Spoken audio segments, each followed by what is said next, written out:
მოგესალმებით, ეთერშია ქრონიკა 11-ზე, მე ჟურნალისტი ნათია სონღულაშვილი ვარ. ოპოზიციის წევრები, მხარდამჭერები და მოკავშირეები ვინ აფინანსებს სტრასბურგში დაგეგმილ შეკრებას. ჰამასმა მძევლების გათავისუფლება დაიწყო, დონალდ ტრამპი კი ისრაელში ჩავა.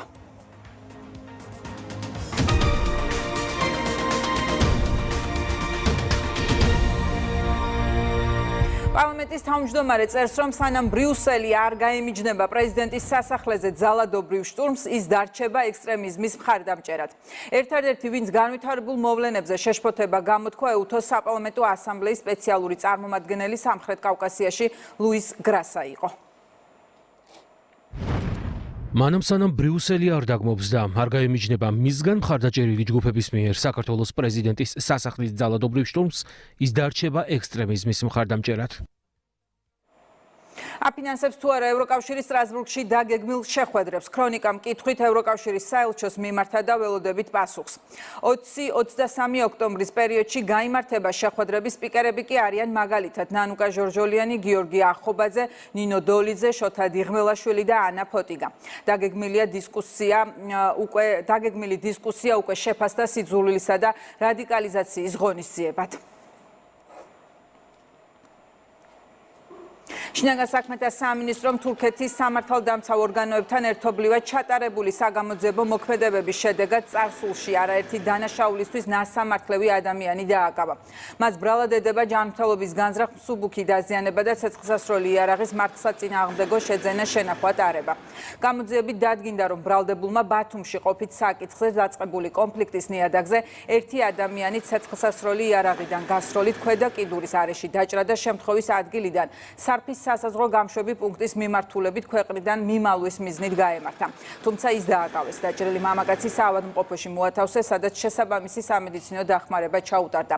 მის სიცოცხლესა და ჯანმრთელობას საფრთხე არ ემუქრება. დანაშაული 7 წლამდე ვადით თავისუფლების აღკვეთას ითვალისწინებს.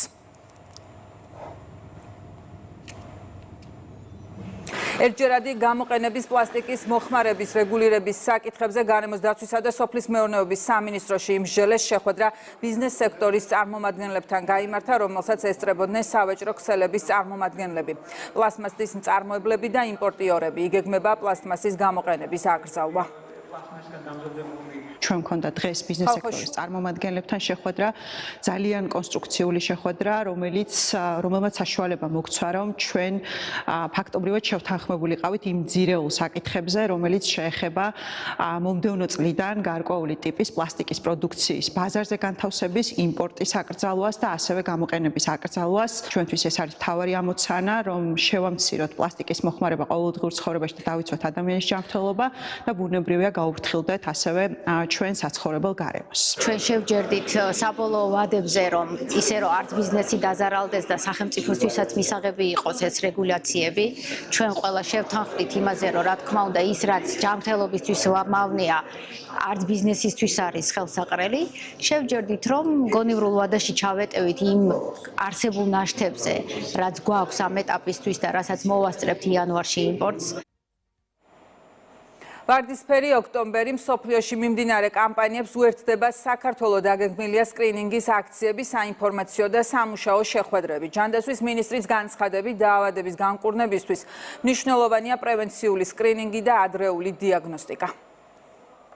მნიშვნელოვანია ისეთი ინიციატივების წახალისება, რომელიც უკავშირდება მაგალითად ადრეულ დიაგნოსტიკას, ადრეულ აღმოჩენას ასეთი დაავადების და სხვადასხვა. აქ აუცილებელია, რა თქმა უნდა, საზოგადოების მთლიანი კონსოლიდაცია, საკმაოდ ბევრია წარმატებული მკურნალობის შემთხვევები. ამიტომ უნდა მოუწოდოთ ადამიანებს, რა თქმა უნდა, სწორედ ამ თვეში, ოქტომბერში, რომ გაბედულად მიიღონ მონაწილეობა ყველასთვის, ვისთვისაც ეს რეკომენდირებულია სკრინინგის პროგრამებში, ადრეული დიაგნოსტიკის ყველა ეტაპი და შესაძლებლობა გამოიყენონ საიმისოდ, რომ იმ შემთხვევაში თუ კი ღმერთმა არ ქნა და მას მაინც აქვს გარკვეული პათოლოგია ამ მიმართულებით, ის დროულად იქნას აღმოჩენილი. ვარდისფერი ოქტომბრის თვე ემსახურება იმას, რომ ჩვენ კიდევ ერთხელ და ბევრჯერ გავახსენოთ ადამიანებს, რომ მხოლოდ სკრინინგი გადაგვარჩენს. სკრინინგის დაარსებამ მსოფლიოში ძუძუს კიბოს სიკვდილიანობა კვეთრად შეამცირა. ჩვენი სიცოცხლე ჩვენს ხელშია და რომ არ არის არჩევანი, გაჩუმება და შიში ექიმთან ვიზიტის და გასინჯვის,